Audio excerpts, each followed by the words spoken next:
my couch.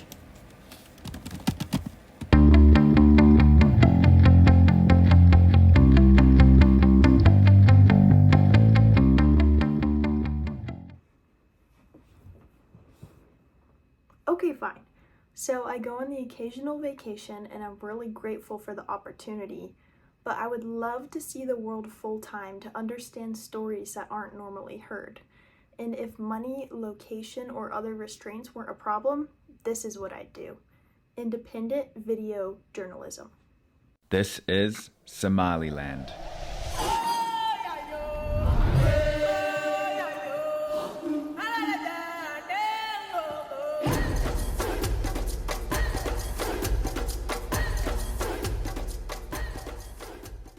I love seeing the corners of the world that don't make it on the nightly news.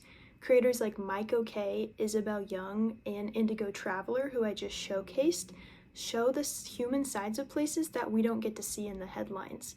Now, watching them has made me realize that it's not just about entertainment, it's about shifting your perspective to see the people there. And it's cheaper than a plane ticket.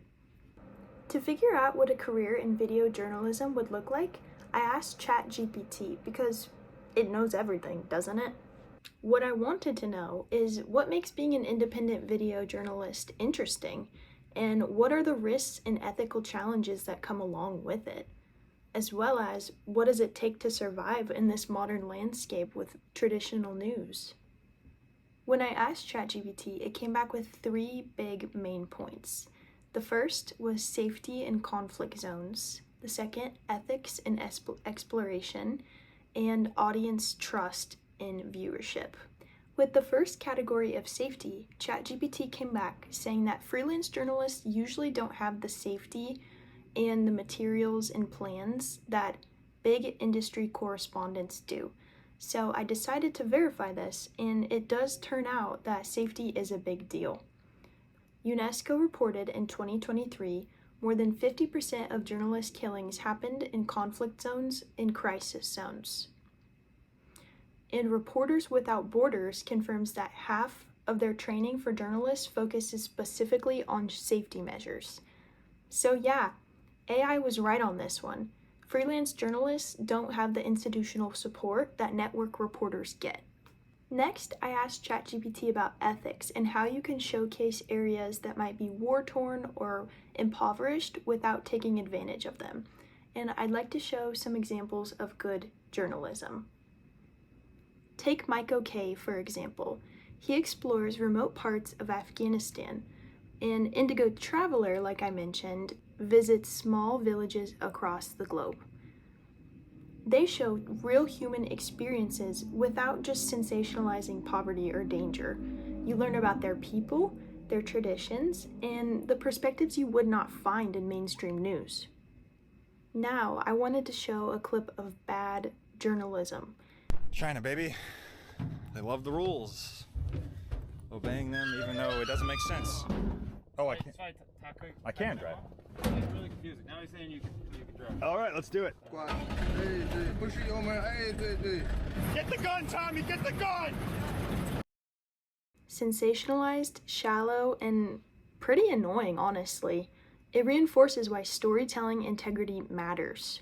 Now, let's go to the AI summary of ethics versus the peer-reviewed research that I looked up to verify. AI warns about ethics, saying freelancers often exploit vulnerable sources. I dove into peer-reviewed research by Forsberg 2019, and it's a little more nuanced than that.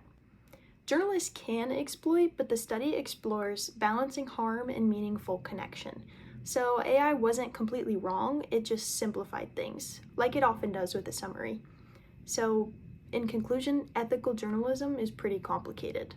The third question I asked was about audience trust with freelance journalists.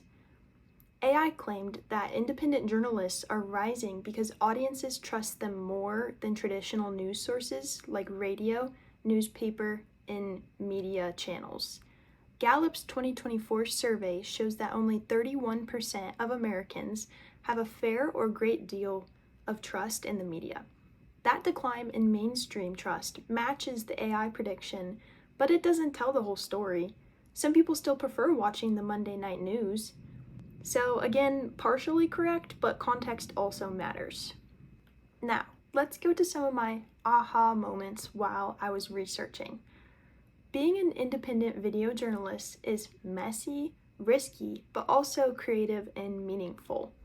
You're not just filming, you're editing the story, interviewing locals, and crafting a point of view that may not otherwise be explored. And humor? That's definitely a tool too.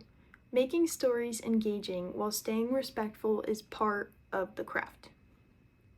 If you want to explore this career yourself, start small. Make videos about underreported stories near you. Practice storytelling, interviewing, and editing. Learn ethics, understand safety, and think about your audience. Watch creators like Mike OK, Indigo Traveler, Isabel Young, but also know what not to do, like sensationalizing or misinterpreting your subjects. So, I'm obsessed with this field because it combines curiosity, storytelling, and impact. If I could do anything, I'd travel the world and uncover stories and share them honestly with my viewers, hopefully making people laugh, think, and care in the process. For now, I'll settle to exploring on my couch. But hey, every journalist starts somewhere, right?